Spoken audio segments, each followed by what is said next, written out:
we go. Oh, wow.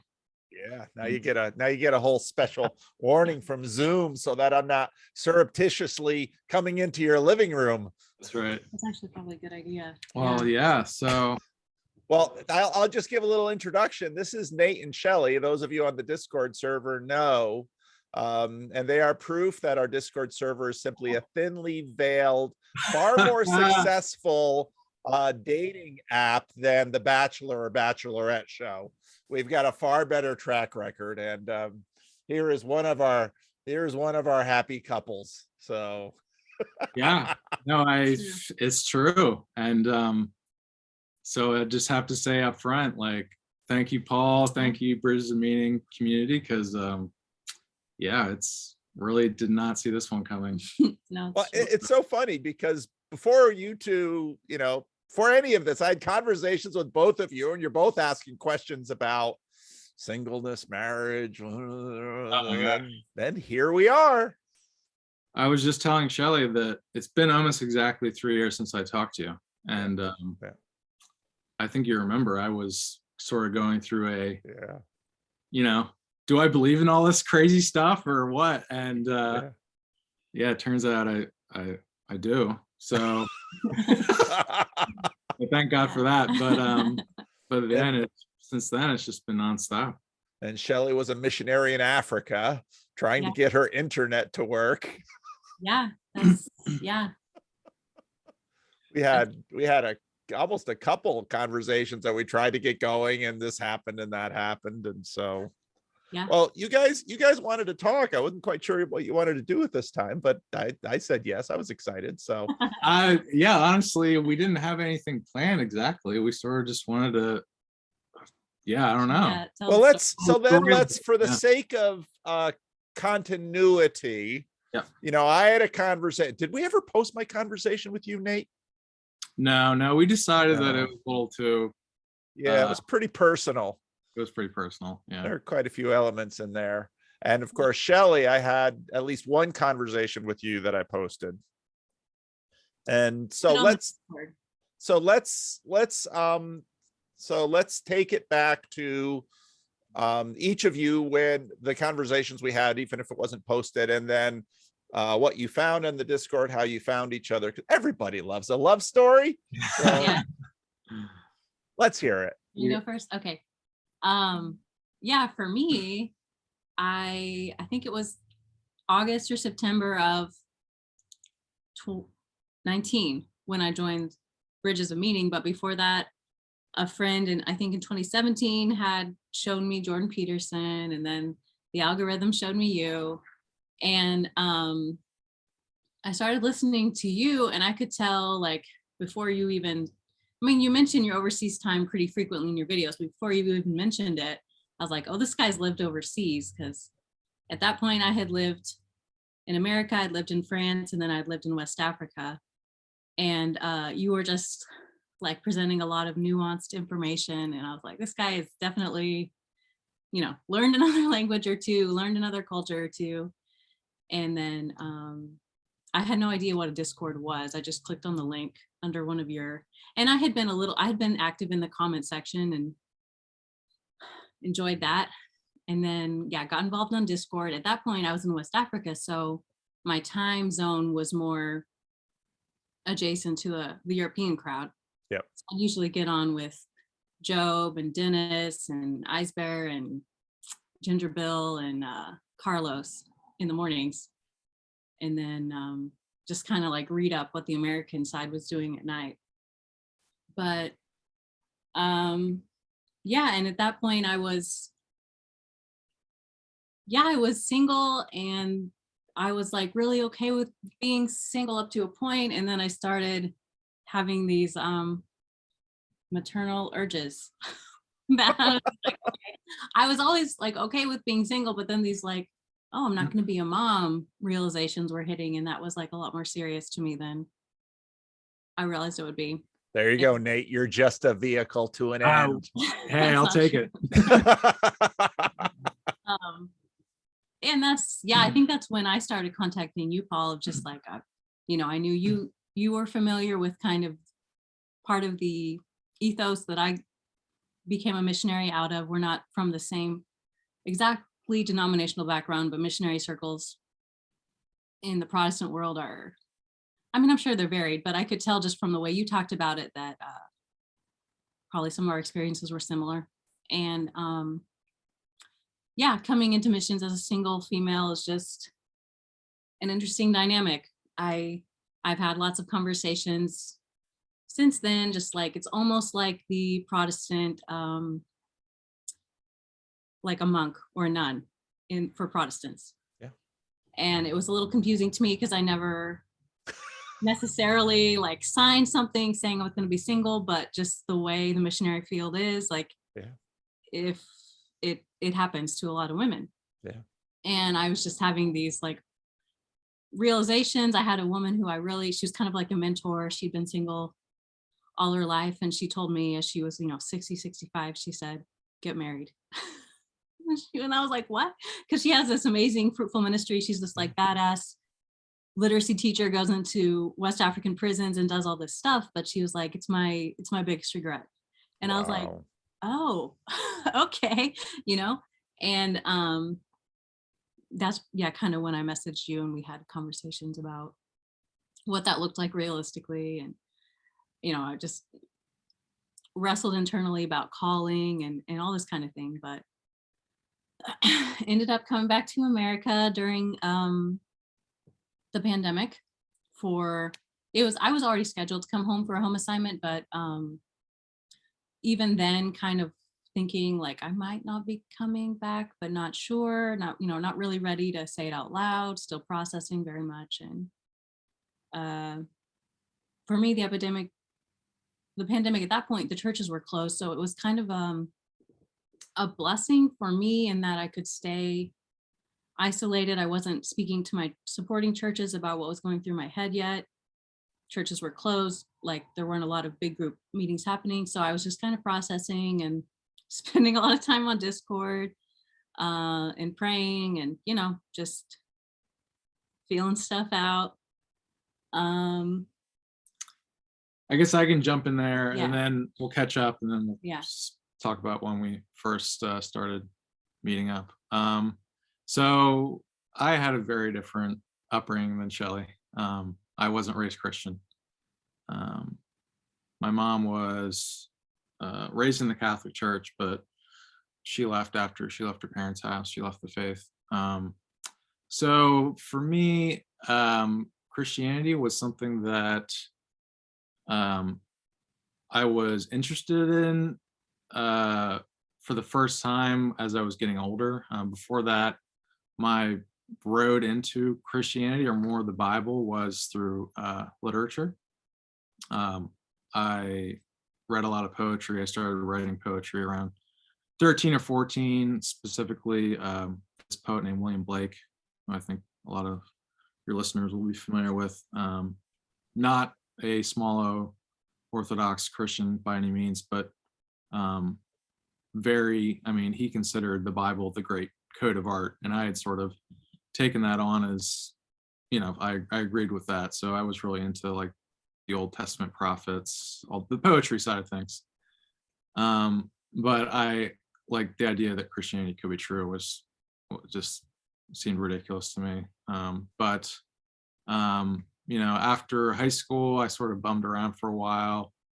I flunked out of a semester of college at one point, chasing after a girl. I was in California living out of a car. I was doing all this stuff.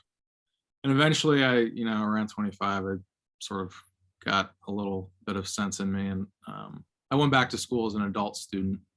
And it was 2015 was my first semester going to a small liberal arts college in my hometown in Central PA. And that's when, Peterson started getting big. The Trump election, that was fantastic to be in that environment. And in Pennsylvania of all places. Yeah. And then, Pennsylvania, it's, you got the one of the sayings is you got Pittsburgh to the west, Philly to the east, and Alabama down the middle. And That's Pennsylvania. There's some real truth to that. There's Confederate flags. You'll see people flying here. So, but so I was on the Peterson to PVK to Jonathan Pageau pipeline, and you know, I had some personal stuff going on where I, you know, just basically my life sort of fell apart in some really profound ways. And yeah, I had, you know, a coming to faith. It was actually very painful, almost traumatizing in a certain sense. And soon after that, I sort of flirted with a few other churches for a couple weeks, but I settled on an Orthodox church nearby, and I started attending there, and I've never really left. And it's been a real, it couldn't have worked out any better for me. So it was around, I mean, it was probably a month or two after I talked to you that I sort of had this tipping point where I decided I was, you know, going to commit myself to a Christian life, commit myself to Christ, and that was terrifying, but also a relief. And it was, yeah, summer of 2019 where I started I got onto the Discord, and that was just, you know, I felt comfortable with the community. It was a place to hash things out, you know, just be like a pain in the ass, and people would sort of be, you know, put me in my place, and also, you know, be a pain in the ass, try not to get banned by Joey. That's right. That's right. So I managed to stay on the server, but yeah, and then, you know, I was in the process of joining the Orthodox Church. That took a little bit over a year, and then the churches were closing down, and that was hard. That was hard for me. So I mean, my mindset going into, I mean, I was baptized in June of 2020, and my mindset up until that point was just like, I just got to get into the church. And I knew I wanted to have a family. I wasn't like, I had no desire to become a monk or anything like that. So a couple weeks after I was baptized, I was on Discord, and yeah, Shelly messaged me, and we started, you know, messaging back and forth. We started talking on the phone. Oh, and I should say, I guess we should mention that we sort of had a matchmaker. Really? Can you get? I bet you can guess, Paul. I think it's Sherry. You're right. Yeah. So she hates it when I say she's the mom of the Discord, but she really is. What's funny is she was like, Shelly, I never do this. She like kept saying, I never do this. I never do this, but I just have this strong feeling. And it was all, I don't know. I felt like it was all very providential, because Sherry had been helping me through, at this point, after I came back in the spring. In the summer of 19, I had like a really chaotic, destabilizing time with a family member, and Sherry had been in a similar situation, and she was kind of walking me through it. Like, she helped me a lot. And so we had already established like a very deep trust, and she knew I wanted to get married. She knew the whole thing. And I had talked to Sherry because the poetry stuff, there's the sister Discord server, Bridges Meeting for Writers, and we had done some voice chats, and yeah, we connected as well. And Sherry saw that Nathan and Shelly talked on the poetry server, and she was like, Shelly, have you considered Nathan? And at that point, I mean, I was kind of like in the deepest part of the hole that I was in at that point. And I was like, you know, Sherry, actually, he seems really cool, but I'm just in this, you know, like they say never to try to start something when you're in a, you know, a chaotic situation. And I was like, you know, I don't think that's what I want to do right now, but I kind of did. She was like, well, whatever, you decide, but I think you can handle two things at one time. And I thought about it, and I was like, you know what? She's right. Like, I can't let this situation control any more of my life than it has, you know? So I messaged Nathan. Yeah. And then about within a month, I think we met within a month. How far away did you live from each other geographically? I at was that I'm near point. Tulsa. I was near Tulsa, Oklahoma. And I'm in central Pennsylvania, so It's a little ways, yeah, So but yeah, not, it's not California to yeah, Amsterdam or Arizona to the Netherlands, as yeah. another one of our couples. random example. um, yeah, We met once- in Tennessee. and I had read something, and I'm sure Nathan had the same thoughts. I'd read something about dating online because like I tried it a little bit before, but the article I read made sense to me. It was like, just consider online as like a pool of people, but you don't have to actually do as little of the dating online as possible, do as much in real life as you can, but you can meet online. And I was like, that makes a lot of sense to me. Yeah. So basically, as soon as we kind of like had the determining the relationship conversation, I started like scheming as to how we can meet in real life. Yeah. I have family in Tennessee. It's a halfway mark. Good. Yeah, we spent a week together, and we were pretty level-headed for the most part. Yeah. I don't know if we're really good. I don't know if we're the Yeah, best it's judges hard of to our say. own level-headedness. But yeah, soon after that, Shelly came to Pennsylvania, visited. You visited twice, right? Yeah, and my family wasn't like jazzed that I went out there twice before Nathan came here, but it was Well, you went to Africa, for Pete's sake. I mean, they got to cut you a little slack. Yeah. You're a big girl. It was that whole, just that dynamic of like, he should come here, kind of a thing. But it was pandemic time. Yeah. And Nathan had a job that I worked for a newspaper as a news reporter, and they didn't pay me enough, first of all, and they wouldn't give me time off. So well, and then you're at your current job, and at that time I think you had to quarantine for 2 weeks after. Oh, right. No, sorry. I had just started a new job. I work for Children's Services, and I literally just started. I got that confused. Anyway, my memory's not great. He had valid reasons for not coming I had valid out. reasons. Yeah. But so then I went out in like October and January, and then he came in March. And I was chrismated into the Orthodox Church in March, and then the next day Nathan proposed. Wow. Yeah. Well, let's also talk about, so Nathan, hit some aspects of his entry into the Orthodox Church, but for you, Sherry, that's a bigger deal, because you are already part of a pretty well established and networked Christian community. So yeah, I mean, that was hard.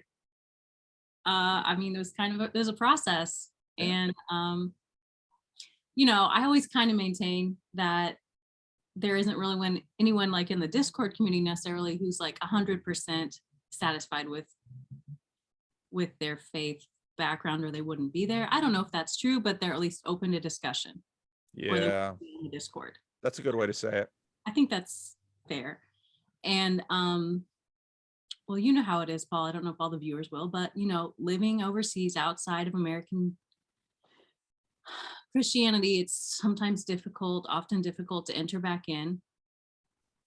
And I'd already been feeling a lot of that over the years, and it had kind of been highlighted in certain ways. Part of it was just one of the scholars that I respected had started changing his views on gender. I've been reading some stuff about gender roles. The culture here had been changing, and I was just like, whoa, I was just like, what's happening? I don't know.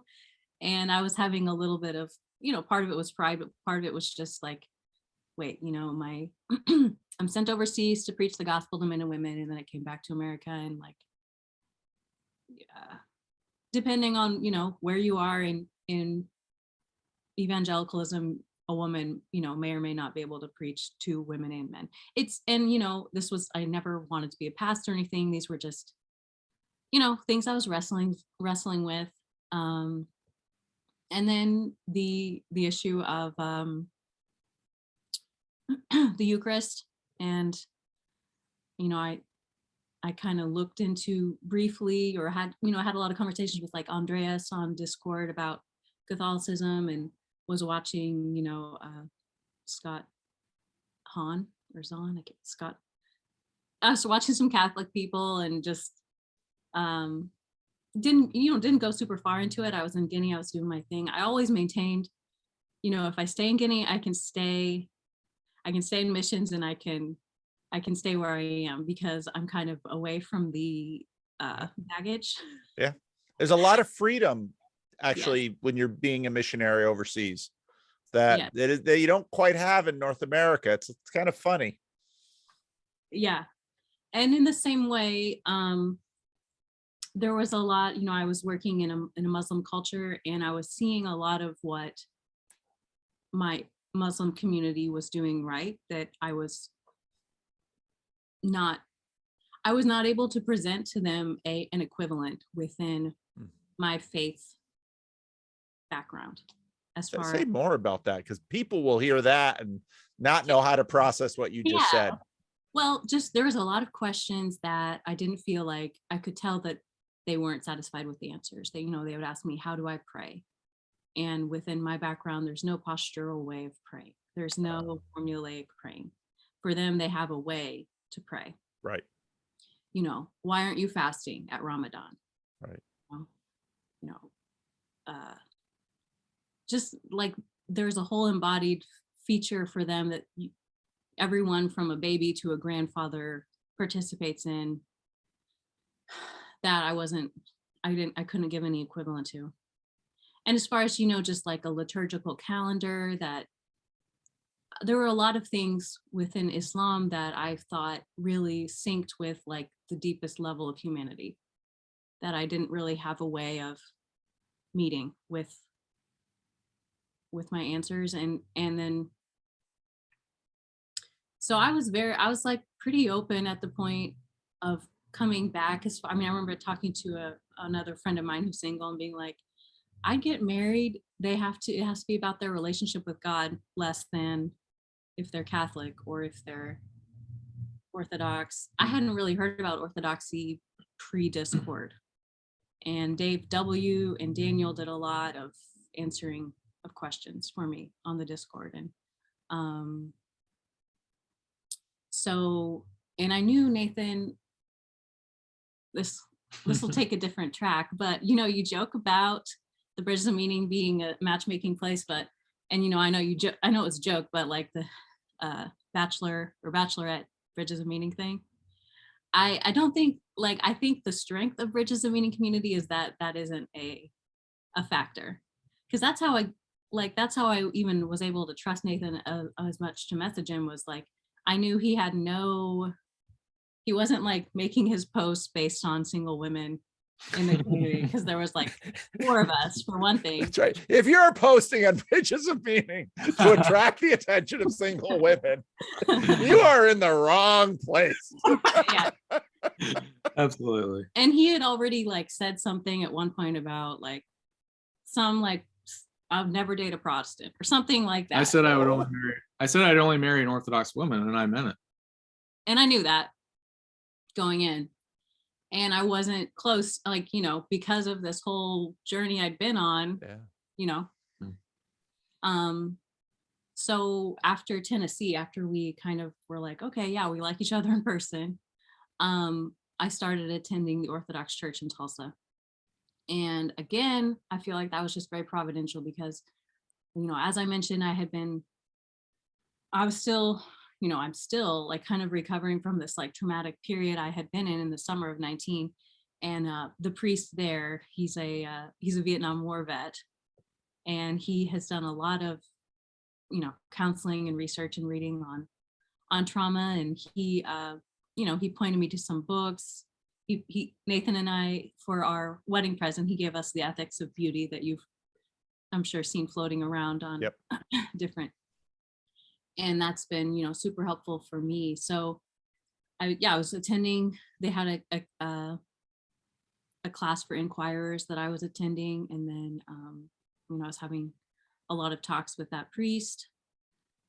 Sherry and I were kind of comparing notes as we went. She's been exploring Orthodoxy for a long time too. And then in March, I was baptized and chrismated into the Orthodox Church. So you were rebaptized. Yeah. That Ooh, was those Orthodox. the thing. That was the thing, Paul. You know, my dad baptized me. So yeah, you know, my family, my friends, my church circles, my supporters, there were different layers that I Yeah. had to work through. And that, Go ahead. I'm sorry, I'm talking a lot. No, please. No, you're doing great. Keep going. Well, you know, that was hard for me. I'm not, you know, by personality a leaver. I kind of like stable long-term things. So leaving the mission field and then leaving these, you know, church communities. I grew up in the same church all my life. And then I established a really good home church in college. You know, I had really nothing for the most part, like, but positive as far as in the relationship department. You know, I had a lot of people who raised me in the faith. So yeah, that wasn't easy. No. But I do feel like, you know, my time, and I'm not necessarily, you know, someone like, I feel like I did kind of go through a stage where I was maybe like orthodoxy for everyone, but I'm not necessarily someone who's like, you know, all Protestants should become Orthodox. That's not where I am, but just for You're my not an ortho bro. right. Yeah. All right. I try not to be. I think I was at one point, but I think it would be dishonest to say, like, if Nathan weren't in the picture, things would have moved at the speed they did. Yeah. But I knew when I was planning on or looking at returning home that it was something was probably going to need to change as far as church participation. And it's hard to go back into the same box once you, for me, as far as where I was. So yeah. Wow. There's a lot of big stuff in there. Yeah. It's a lot of big stuff in there. So how long have you two been married now? 6 months, almost exactly. Yesterday was our 6 months. Yeah. Well, first year marriage is no small thing. So we keep hearing our priest wife says something like, she's like, oh, the first 7 years are the worst. I was like, what? I think that's different for different people. I'm sure that's true. But I've heard the first year is tough.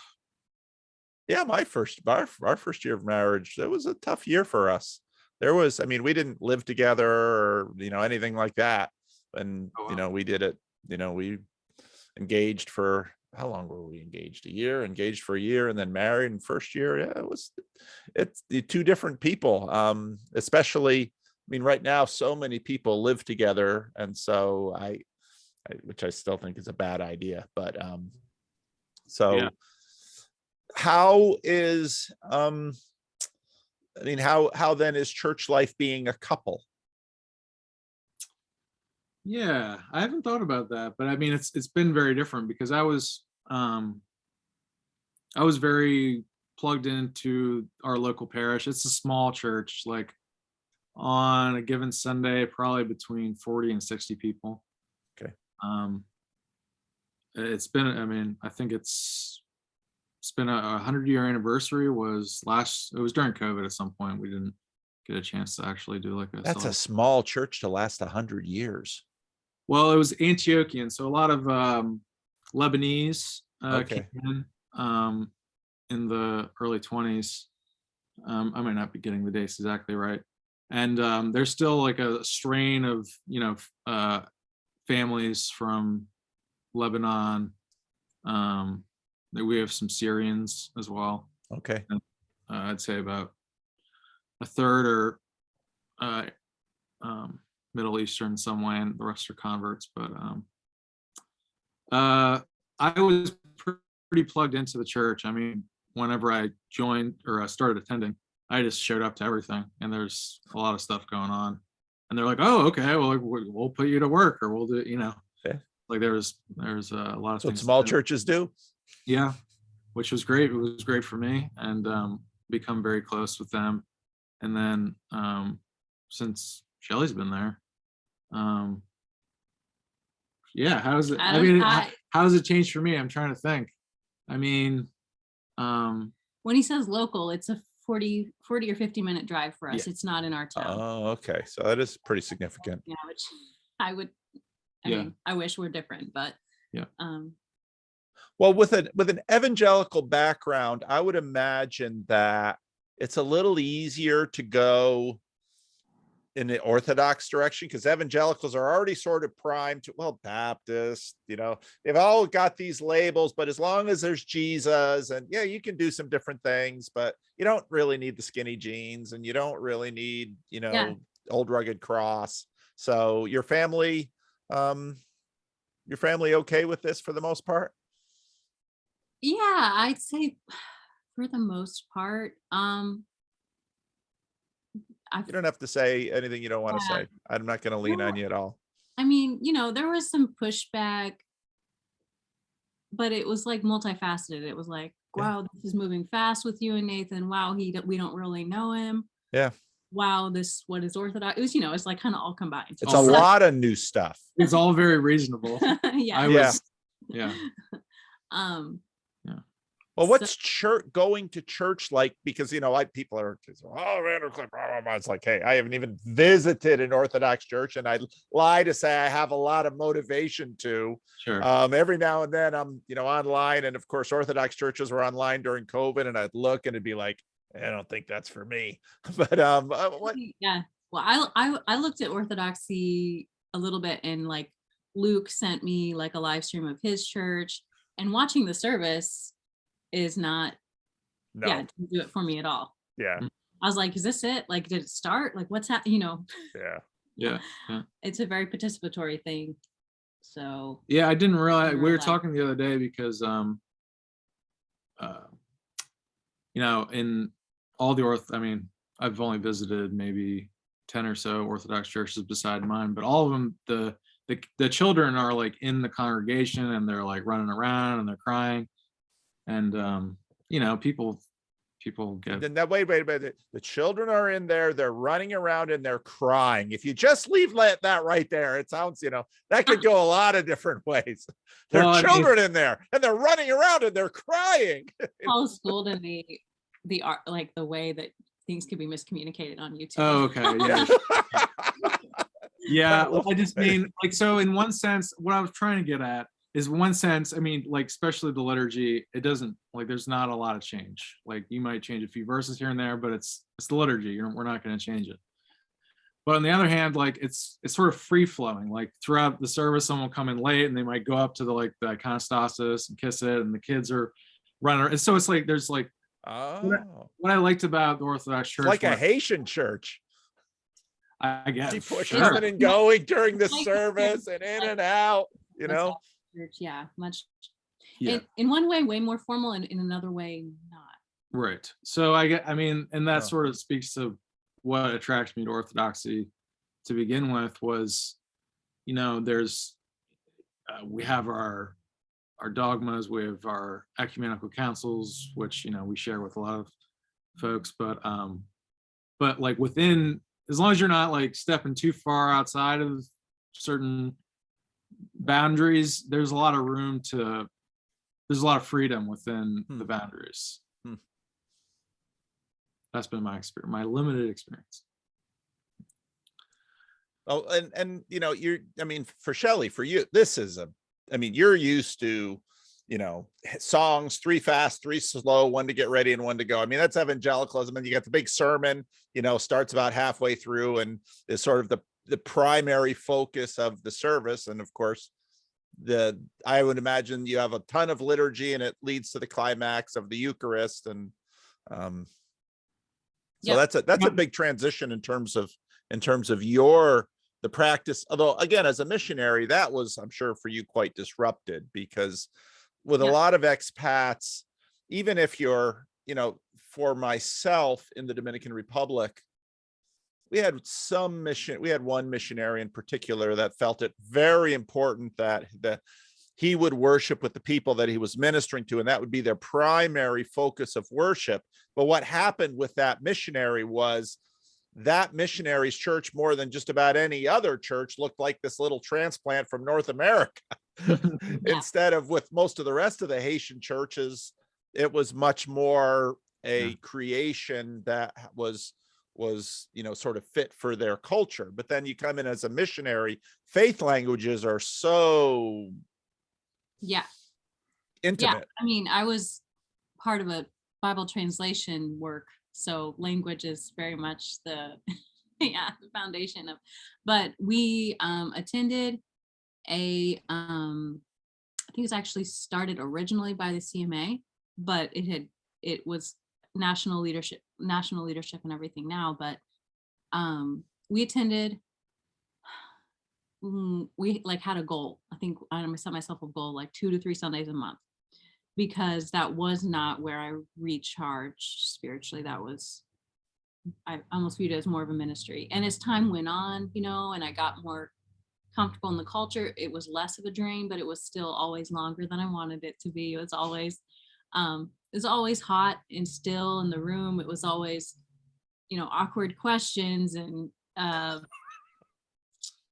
unmet expectations on my end. And I hate, I'm very much a people pleaser. My life in West Africa was good way to cure that, but you just live in a constant state of not meeting people's expectations. Yeah. And so national church was more, so, and sometimes I really loved how much they prayed quite a lot. Yeah. And I loved that, but it was more of a drain than a charge. We did a house church on our porch at night with our like a national believer, and we prayed then. Yeah. And sometimes, and then we also did sometimes just house church with the 3 or 5 of us, whoever was there, as far as Americans, English speakers. Yeah. So it's just kind of a mixture, but that was always a balance we were trying to figure out my whole time. Yeah. What's my church? What's my what's happening? Yeah, I totally relate to that. So as far as what you said, the songs and the music, I was already, I was listening to you, I was already like not totally content with American church format as I knew it at that point. And then when I came back for my home assignment that spring, like I said, churches were closed. And then I started visiting the Orthodox church. So it had been my plan to go ahead and do like a tour of my supporting churches, but, do a goodbye presentation, all this kind of thing. But with COVID, it didn't work out that way. I did like a lot of Zoom meetings with supporters and elders boards and things like that. But I think my setup might have been a bit different than the CRC. I'm not sure, but I did all my support raising like through personal relationships with the churches. I don't know how the CRC did. CRC is mostly, it's transitioned a lot, but it's mostly still supporting churches. And it's probably true that there are individuals in those churches that support individual missionaries more, but the covenantal aspect of the CRC has been dissolving for a century. So it's more and more looking like faith missions than even when I was in it 25 years ago. Yeah. So, wow. Yeah. Wow. So that brings us up to date. Now, where do we go from here? That's my job. You guys wanted this meeting. Let's hear it. What do you need to say? What do we need to say? Well, should we tell? Yeah. Well, we already told Discord, but this is more. Yeah. Shelly's pregnant. We're pregnant. So. I thought there was I heard whispers. Okay. So congratulations. Thank you.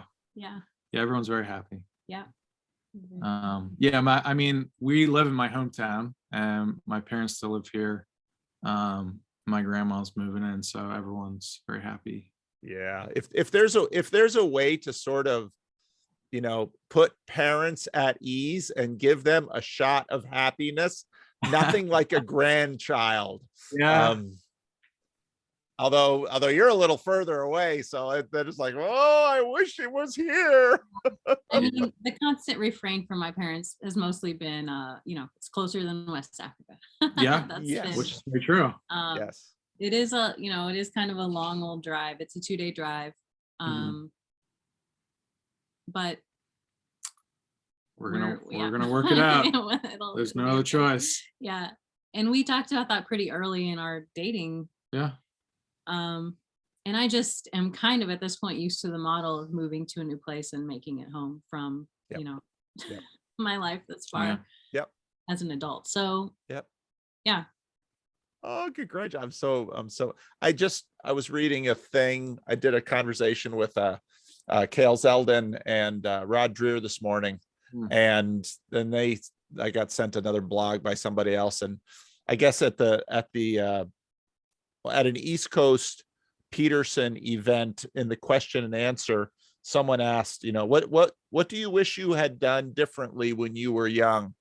And he said, I wish I had started having children more quickly and had more of them. And of course, Michaela is answering the question and answer. Totally took her by surprise. She was delighted, at least. So, but no, children are an enormous blessing from God, and our culture has a strange relationship right now with bringing children into the world. But good on you two. There's, my wife and I have 5 children, and I was the one that sort of called it at 5. My wife probably would have gone further. I don't know, but I have absolutely zero regrets about having the size family that we have, because it is astoundingly meaningful. And my children are now, one just turned 31, the rest are in their 20s, but gosh, what an adventure. Nothing like it in this world full of digital amusements and distractions. There's nothing like having children, bringing them into the world and continuing to relate to them. So good for you guys. Thank you. Yeah. When I first went to West Africa and was making friends, I was in my mid 20s. Yeah. And somebody said, I think they always ask you how old you are. Yeah. And at that point I was in my mid 20s, and like, oh, well, you need to do everything you can to get married and have kids, right?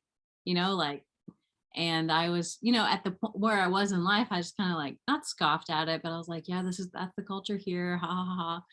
But I'm 35 now, and it's hard to say I wish, it's hard because Nathan and I always say, if we had met any earlier in our timelines, it wouldn't have worked. Yeah. God knows what he's doing, but I do wish I were younger, but that's just the way, Hey, mission accomplished at your age right now. I get it. Said 35 is not a reach. I mean, my wife, I think our youngest, my wife had, I haven't done the math really. My wife was 34 when we had our last one. So, so 35 is by no means. And actually going back 50, 70 years, women would often continue to have children into their 40s and even sometimes into their early 50s. So it does get harder, but you're not too late. Yeah.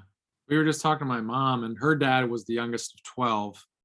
And the last child she had my grandpa, I think she was 40 or 41. So yeah. But yeah. Well, I'm super happy for the both of you. Thank you. I mean, we really just wanted to come on to gloat with you. No, not gloat. Gloat. I'm celebrating with you. I mean, that's what I mean. I was being anything I've said wrong. No. We're just we wanted to share in the celebrating. So did you want to show that? Oh yes. So the Bridges of Meaning community got together and got us a Christmas gift. You probably a wedding gift. Sorry, wedding gift. It's Peugeot's thing. Yeah, Peugeot's thing. So cool. Yeah. So thank you guys for that. It's very much appreciated. But yeah, we've just been very blessed. Well, I think this is awesome, and I'm glad that we had a chance to. You're going to let me share this, right? Yeah. Oh yeah. Oh, okay. I was going to say we did all this because Nate, our conversation was a good one. That was a good conversation, and and I totally get, people are like, no, we can't share this. I totally understand that, because sometimes people are like, I want to share. I'm like, Really? but other times, I mean, it's a great conversation. It's like, oh gosh, I wish I could share. It's just not appropriate. So something special I forgot to mention, Cassidy got to come out for our wedding. Oh yeah. oh, really? Yeah. That was wonderful. Yeah. My hope had always been for Sherry to come, as she was kind of the, not only she's the one that got us together, but then for me, probably not for you, I don't know, but she was the encourager along the way too. Yeah. So like, if I had a freak out, she'd be like, Shelly. Well, Sherry's, you know, I mean, I had Sherry as another one of those early conversations that I had, and she had such a powerful story, but you know, Sherry's lived some life, and she's got wisdom, and that, and if you've lived life and you've got wisdom, and if you're embedded in a community where the majority of people are younger than you are, and they have to figure out how to make their way, and making your way in this world is not easy. Sherry's doing what Sherry needs to do in terms of sharing her wisdom. And because by nature of sort of this weird community that we've got way more older dudes than younger dudes too. So some of these women that are in the community that have some life wisdom, they got to step up and do what Sherry's doing. So I mean, I know she's irritated when I say what I do about her on the Discord, but it's just true. She's helping, especially the women along, and she does it she does it humbly and without presumption, but also candidly and forthrightly. So that's just who Sherry is. Absolutely. So yeah. You're preaching to the choir, Paul. Yep. Yeah. She wasn't able to come for the wedding because of COVID, but we honored her. We also met Nate, who you spoke with. That's right. Which Nate? The one in Nathan in Tulsa. He engineer, was an engineer, was Episcopalian, has an Oklahoma accent. Oh, okay. Yeah. That was a fun conversation too. Yeah, we had some fun conversations with Nate. So oh, good. Yeah, it's good. Well, I really do hope that in the future we can have more in-person meetings, because that is really fun. I got the chance to I haven't met so many of you in person, which is kind of too bad. Sometimes people swing through Sacramento, but Cassidy, I met Cassidy when I was in Tucson.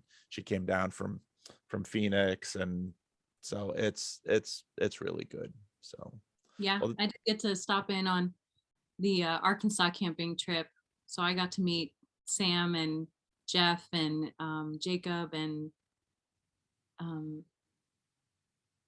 someone else. Yeah, that was a cool thing. Their little camping trip that Charlie they did. And the guys become Orthodox. I don't know. Sorry, sorry. Yeah, it was neat. It was neat to meet people in person. Yeah, and they did one in Europe and Germany. They had one. So okay. It's totally cool. Well, you guys, this has been great fun, and I can't wait to post this and share it, because